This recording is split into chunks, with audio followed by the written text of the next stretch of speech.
Cheers ওর সাথে যেত মুসলমান কা বাচ্চা ডোন্ট ফরগেট। ঈদে মুক্তি পেয়েছে 3টা ছবি, সাকিব খানের প্রিন্স, আর হচ্ছে দম, আরো কষ্ট, আরো হচ্ছে রাক্ষস। মুভিগুলা নাকি দেখতে একবারে মারাত্মক। বেশিরভাগ সাকিব খানের মুভি দেখার জন্য মানুষের ভিড়ে টিকিট পাওয়া যাচ্ছে না। তবে প্রশংসা করছে সাকিব খানের মুভি নিয়ে। সাকিব খান মানে টুইস্ট, সাকিব খান মানে অন্য কিছু হবে। আরো তো সাকিব খানের মুভি দেখার জন্য দূর দূর থেকে ছুটে আসছে সাকিব খানের ভক্তরা।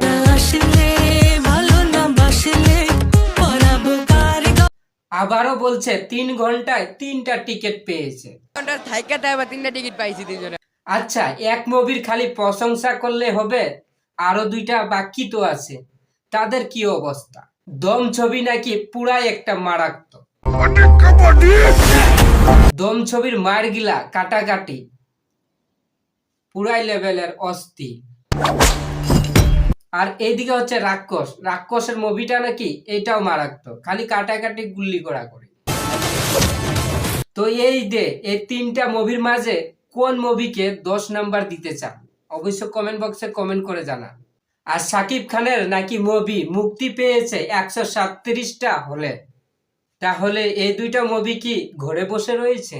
এই দর্শকরা ঘোরাফেরা না করে মুভি দেখতে আসেছে, আবার ফ্যামিলি নিয়ে, পরিবার নিয়ে।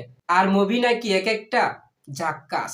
আর অনেকে বললাম মুভি নিয়ে, আর এখন মুভির গানগুলা কি রকম হতে চলেছে। শুরু করা যাক সাকিব খানের প্লিজ মুভি নিয়ে গান। ওয়াও, গানটাও কিন্তু ঝাক্কাস। এখন শোনা যাক দম মুভির একটা গান।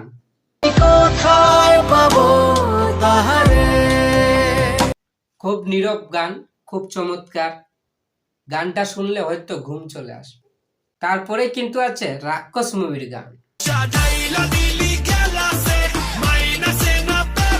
গানগুলাও কিন্তু ঝাক্কাস, অনেক সুন্দর। গানগুলাও বর্তমান সোশ্যাল মিডিয়ায় প্রচুর পরিমাণ ভাইরাল, খালি প্রশংসাই হচ্ছে। ঝাক্কাস একটা গান দিয়েছে সবাই। তো বন্ধুরা, আজই তো ঈদ ছিল, তোমরা কোন মুভিটা দেখেছেন, কোন মুভিটা ভালো হয়েছে একটু কমেন্ট বক্সে কমেন্ট করে জানাবেন।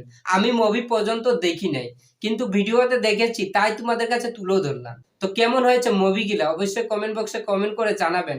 আর চ্যানেল নতুন দর্শক হয়ে থাকলে প্লিজ চ্যানেলটাকে সাবস্ক্রাইব করে পাশে থাকবেন। আবার দেখা হচ্ছে নতুন ভিডিও। ওকে, টাটা, বাই বাই।